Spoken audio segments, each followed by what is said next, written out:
नमस्ते जी।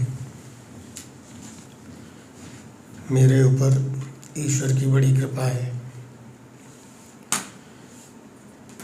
मेरी धर्मपत्नी साधना जी का भी बड़ा प्रेरणा रही, जिसके कारण मैं इस इतने उत्तम शिविर में उपस्थित हो सका, भाग ले सका। ये शिविर पुण्यात्माओं द्वारा आयोजित है और आप सब पुण्यात्माओं के लिए ही आयोजित किया गया है। इसमें हमें बहुत असीमित और असीम ईश्वर का आनंद प्राप्त हुआ।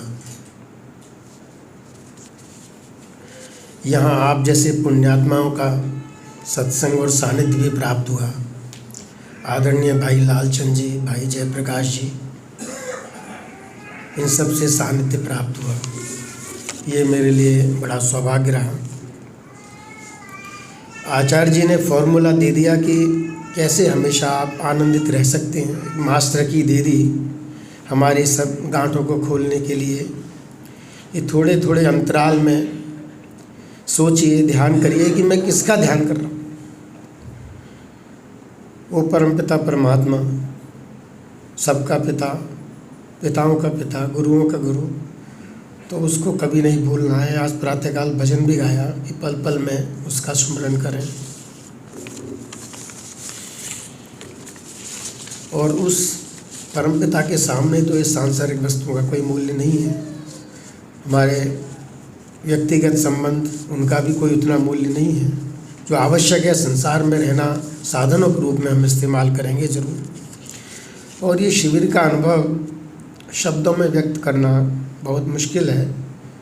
जैसे किसी को पूछो भाई गुड़ में क्या स्वाद है, तो वो जब खाएगा तभी बता सकता है। और प्रातःकाल भाई बसंत जी इतने उत्तम योग शिक्षक, एक्सरसाइज व्यायाम के शिक्षक मिलना बहुत मुश्किल है। और मैं बहुत प्रभावित हुआ। मैंने उनसे निवेदन किया, जी 10-15 मिनट मुझे आप दीजिए। अब पता नहीं उनको समय मिलेगा कि नहीं, ये तो मैं अगली बार आऊँगा, उनसे मैं ज़रूर भेंट करूँगा। और मेरी परमपिता परमात्मा से प्रार्थना है कि जो ये मास्टर की दी है कि मैं ईश्वर को कभी नहीं भूलूँ, हर क्षण याद रखूँ, तो मैं चाहता हूँ कि ये याद मुझे बराबर बनी रहे। और इस पूरे शिविर में माता अन्नपूर्णा जी, बहन प्रीति जी और अन्नपूर्ण के रूप में भाई रघुराम जी उपस्थित रहे। उन्होंने जो भी परेशानियां थीं खाने पीने के अलावा भी वो दूर की। मैं कुछ 1-2 दवाई लेता हूँ, चंद्रप्रभा भट्टी वगैरह, तो उन्होंने तुरंत मंगवाई और अभी तक उसके पैसे भी नहीं लिए। वैसे देखे जाने हैं कि नहीं, आचार्य जी ने मना किया है। तो ये बिल्कुल एक ऐसा परिवार मिला, जो नया परिवार। तो मेरा निवेदन ये है कि आपके 2 पुत्र हैं, 1 पुत्र पुत्री जो भी हैं, तो ये तीसरा पुत्र आश्रम के रूप में आपको मिला है। यही आपका योगक्षेम करेगा, तो इसका ध्यान रखें। और जो लोग यंग हैं वो इसको ज्ञानी पितर के रूप में माने, तो इसका रख रखाव करें, ध्यान करें। मेरी इच्छा है कि अगले 1 वर्ष में एक शिविर का हॉल बन जाए, एक डाइनिंग हॉल, किचन का निर्माण हो जाए। और जैसा आचार्य जी ने बताया कि, और प्रहलाद भाई जी ने बताया कि टॉयलेट ब्लॉक्स वगैरह बने, तो ईश्वर से यही प्रार्थना है कि अगले वर्ष का शिविर हमारे इस ध्यान कुंज में लगे। तो यही मेरा निवेदन है। आप सबका बहुत बहुत धन्यवाद।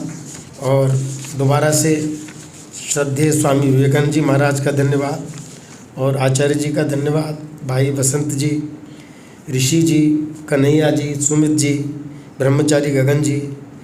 तो जितना भी धन्यवाद किया जाए कम है। और दोबारा से माता अन्नपूर्णा के रूप में बहन प्रीति जी और रघुराम जी, और हमारे ब्रह्मचारी गगन जी बिल्कुल ही हनुमान है, हनुमान जी से कम नहीं है, माँ हनुमान है। और मेरा एक निवेदन अंत में ये है कि शिविर हम कितने भी अटेंड करें, जो हमारे भाई जी ने बताया भी था, जो फरीदाबाद से पधारे हैं और भाई आचार्य जी से शिक्षा भी ग्रहण की है, कि इसको आचरण में लाना है। मेरे एक छोटे भाई निवेदन कर रहे थे कि भाई मुझे ओंकारेश्वर जाना है, जल चढ़ाना है।